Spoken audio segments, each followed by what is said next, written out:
Later, Joseph of Arimathea asked Pilate for the body of Jesus. Now, Joseph was a disciple of Jesus, but secretly, because he feared the Jewish leaders. With Pilate's permission, he came and took the body away. He was accompanied by Nicodemus, the man who earlier had visited Jesus at night. Nicodemus brought a mixture of myrrh and aloes, about 35 kilograms. Taking Jesus' body, the two of them wrapped it with the spices in strips of linen. This was in accordance with Jewish burial customs. At the place where Jesus was crucified, there was a garden. And in the garden, a new tomb, in which no one had ever been laid. Because it was the Jewish day of preparation, and since the tomb was nearby, they laid Jesus there. We've had Jesus' crucifixion. We've had his death. Now we come to his burial. This was a costly act by two men. Joseph of Arimathea, in John's Gospel, we meet him only here. We're told that he was a disciple of Jesus, but secretly, because he feared what would happen if his discipleship were public. Nicodemus, we've met before in John chapter 3. John wants to remind us of that. He's the one who came to Jesus at night. And they had a discussion about the need to be born again. He came at night, again, secretly, when other people were not around. In John, there is another layer of meaning to the idea of him coming at night. John loves the contrast between light and dark, between night and day. Daylight is to come in the open. Nighttime is to come concealed. Jesus came into the world to shine light into the darkness. We thought about that at Christmas time, at our Christmas carol service. The light shines in the darkness.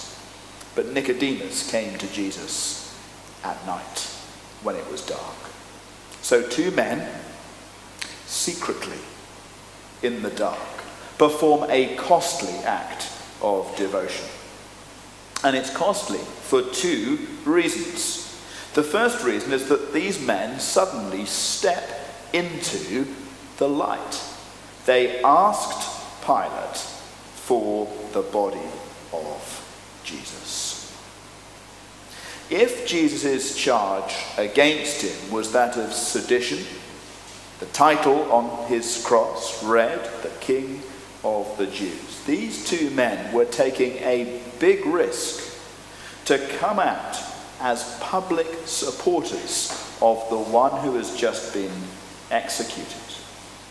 Jesus' disciples, remember, deserted him and fled. They were worried that they might be next. And astonishingly, two men, Joseph and Nicodemus, who previously have chosen to hide their devotion to Jesus, choose this moment, the riskiest moment of all, to step out into the light, to say publicly before the very man with power to execute them as well, "We care for him. We are devoted to him. Even now, after he's dead, we are devoted to him and to his cause." That's the first reason why this was costly. They stepped into the light. The second reason why it was costly was that it cost them a lot of money. 35 kilograms. As I read that in the reading, did you try to picture what that is like? What else can you think of that might weigh 35 kilograms? It's an awful lot of bottles of milk or loaves of bread. It's the weight of a small teenager or a very large dog. Sort of a heavy, overweight Doberman might be 35 kilograms. That is a lot of spices. Spices themselves were expensive per kilo. This quantity of expensive spices would have cost them an absolute fortune. But not just the spices, the two.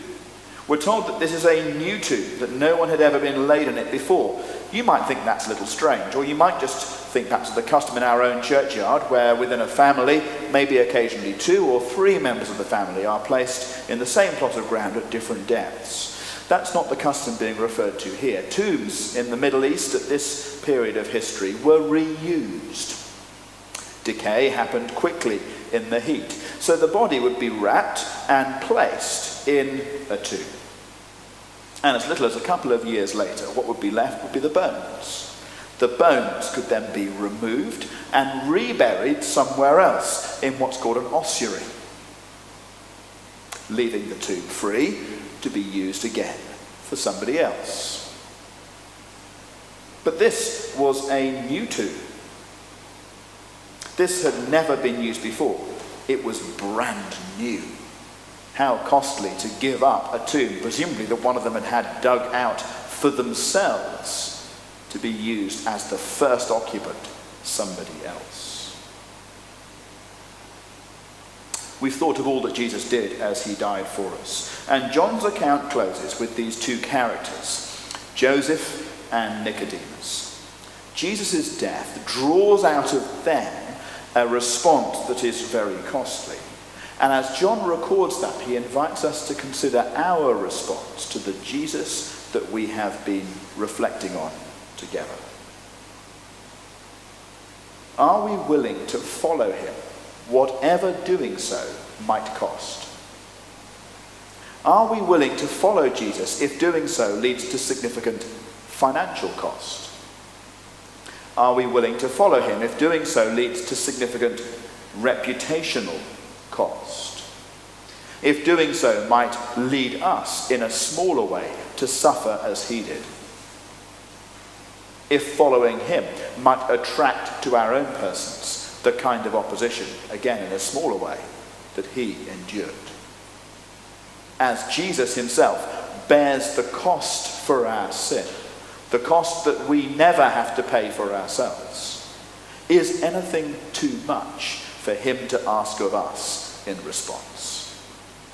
Well, Joseph and Nicodemus think not.